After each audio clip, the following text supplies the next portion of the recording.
Thanks, Chelsea. Thanks, Brendan. Hi, everybody. So as Chelsea mentioned, I'm helping out with developing the criteria, the process around how the application reviews will happen. I wanted to say a bit about that.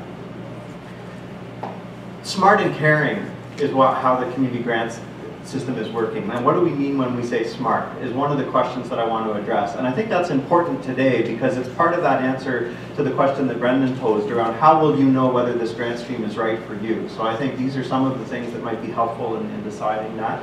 So a smart project, the way that the foundation is looking at it, is one that's based on a solid understanding of community issues, like you get by reading the Vital Signs report or other similar reports. Something that's really grounded in a good, solid, well-rounded understanding of what's going on in the community. It's a project that's designed to devote significant energy to those building blocks of belonging. Not just sort of a passing, oh yeah, people make friends along the way, but really putting significant energy into the building blocks of belonging. In the Designing Belonging report, for example, they talk about bridging versus bonding, right? And how it's not just about getting people to be close friends with the folks that are already in their social network, people like them that they already know, but also really trying to push to get connections beyond that to other kinds of people or other neighborhoods or people who can help in different ways. A SMART grant is one that is designed to lead to a noticeable increase in an outcome related to belonging. I'll say a bit more about that in a moment. But I think even more than designed to make a noticeable increase, it's a grant that is designed to generate useful new insight and knowledge about belonging. A grant that will leave us collectively as a community further ahead in our understanding of what makes for belonging. So something that will generate compelling evidence of impact, but also just as much something that will generate shareable insights and stories and lessons challenges faced. So as well as being smart, of course, we want grants that are caring. And what do we mean in concrete terms by caring grants? Well, obviously grants that work on some of those caring kinds of interventions, like promoting volunteerism, promoting informal networking and sharing, promoting people getting involved in their community and so on. But also, I think what we mean by caring is a grant that is inspiring, a grant that is exciting, a grant that other people in the community will see as important, as energizing, as something that invites them in to get involved, something that will inspire community members. Importantly, a caring grant is one that reaches out to people in the community who face significant obstacles to belonging. A grant that's really kind of naming, this is a group that isn't doing well with respect to belonging, and we're going to connect with them, and we're going to make a commitment to connecting them in a deep way. And Brendan mentioned a few of those groups in his presentation.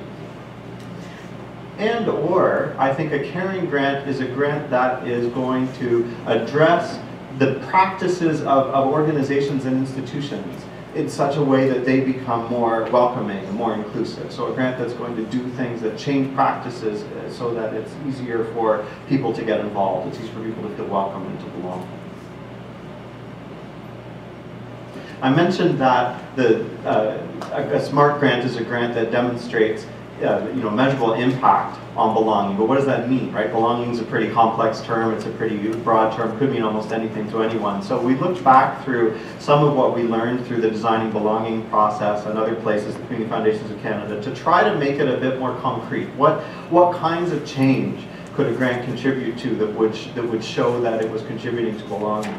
And there's 4 areas we've identified here. The relationship building, fairly self-explanatory, right? A grant that helps people form new relationships or strengthen existing relationships, have healthier relationships. All of that stuff is pointing towards belonging. Grants that increase self-growth point towards belonging. So that means that people have new skills that make it easier for them to connect to the community, or easier for them to make friends, or easier for them to welcome others, maybe, that kind of thing. That they learn new knowledge, they learn more about their community, they learn about where you can go to get involved, they learn about how you do it, how you sign up. And particularly a sense of identity, because for all of us, of course, right, feeling strongly about who we are and feeling pride about who we are has a great deal to do with feeling like part of something, right, feeling connected. Helping others is another outcome that might be a way that a grant would point towards belonging, make a meaningful contribution to increasing belonging. And helping others might mean making contributions, getting involved, participating in something in the community. It might mean welcoming others. It might mean volunteering. It might mean learning how to sort of smile and say hi, but it's sort of grants designed to help teach others, I suppose, to do welcoming. And finally, we have down collaboration. So collaboration kind of sometimes could be a buzzword, but I think in the context of belonging, it takes on a particular focus, where a grant might focus on getting organizations or people involved in solving a problem together, getting them supporting a cause, naming a common concern, that kind of thing, or creating a new event or a new project that allows people to work together better, and in the end contribute to belonging through that. Now, the building blocks of belonging slide I put back up here because I think these are really important. And in terms of answering that question around what kinds of grants is the foundation interested in supporting with the community fund. And I think that these are not outcomes, but these are a way of getting there. These are a style or an approach of intervening. And they are also not particular strategies, right? It's not as if one of the building blocks is, soccer clubs, another one of the building blocks is an art project. They are themes that could go through lots of different kinds of projects and lots of different kinds of sectors.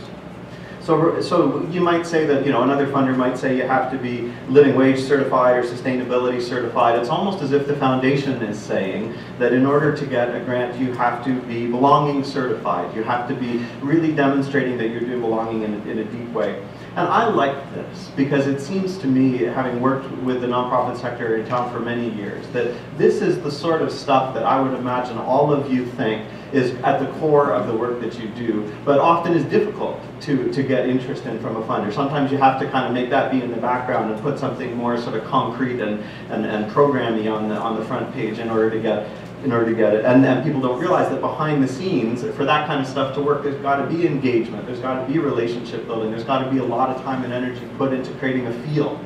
And I like the building blocks because I think they are acknowledging that and saying that for the foundation that is crucial and important, and that they want to see you putting time and energy into that stuff. So what does authentic interaction mean? It could mean introducing people.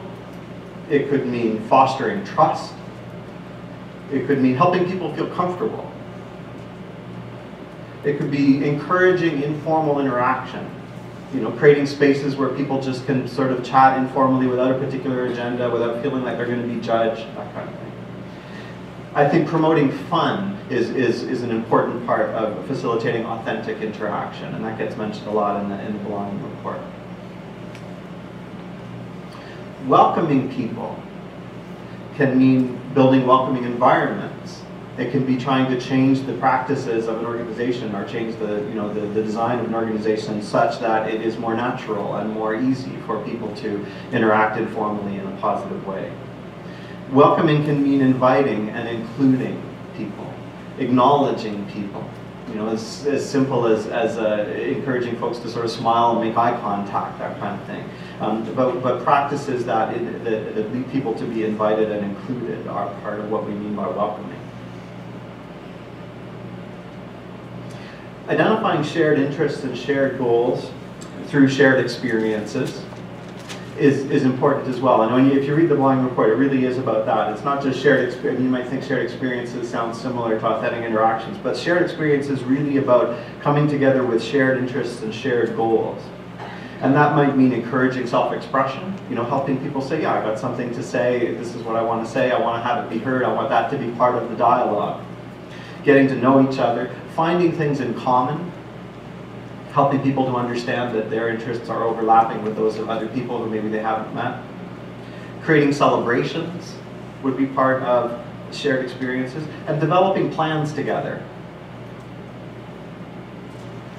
So how does that translate into a process for applying to grants? Well, we've thought about it as something, what you might call kind of a goal builder, where you would be cued in the process of the application to sort of join up these ideas I've just talked about into, will this project impact belonging for who, where, and how? How will the building blocks of belonging be integrated, and how will you demonstrate impact? So as you see here, you could build a goal using this kind of a structure. You could say, well, through our grant, we will build belonging by, and it might be more than one of these, we build belonging by strengthening relationships. For who? For some group that is vulnerable or at risk of not feeling a sense of belonging. Where? And how? So that if we cue through the application, you to build a goal using those elements. The approach to evaluation is, I think, places strong emphasis on those 4 outcomes, on demonstrating how your grant will contribute to a meaningful change in belonging. But it is also intended to be simple and flexible. While there is obviously an interest in numbers, there is an equal interest in sort of stories and examples. And there is an openness to sort of different methodologies or different approaches, as long as those approaches are clearly designed to and capable of, demonstrating that there's been a difference made in those things that contribute to belonging. And I think importantly, we are interested in evidence of impact as well as lessons learned and challenges faced.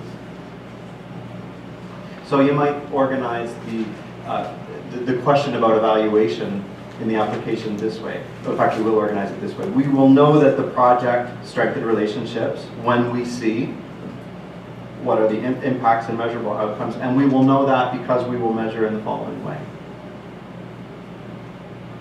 I think part of what's nice about this is, I think, bringing that sense of focus in terms of the question, rather than sort of rigidity around the methods, I think will enable the foundation to pull together that information and share it with a larger audience in an easy way. And I think it will also help the foundation to identify those areas where grant recipients need resources and supports in order to be able to do it, because we're not answering all the questions in the world, we're focused on answering a small number of questions that we've all agreed are important.